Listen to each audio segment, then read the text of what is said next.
a self-composed poem on Diwali, Lord Ram's evident return to Ayodhya after defeating Ravan. Amidst the glory of autumn glows, the festival of Diwali ever flows. A festival so bright, filled with illuminating lights.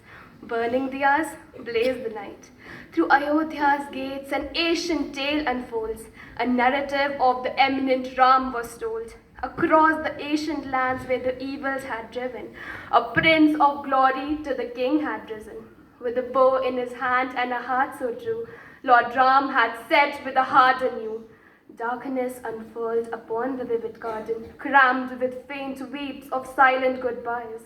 For he had departed into the dark, yet the love of his kingdom was stitched through his heart. A mystical wanderer with a wife and a brother, he sauntered through the woods, carrying the warmth of his mother. For his boast upraises his demise, the one who holds power over the potent skies. Ravan had rebelled across the oceans, fierce and wild. It marked the ingress of Hanuman, a loyal guide, who set off ablaze the land of evils and seized the nativity of the evolving evil. The challenges he faced, he was a king of mystic grace, yet the arrows darted with fierce demeanor led to the end of the Ravan empire.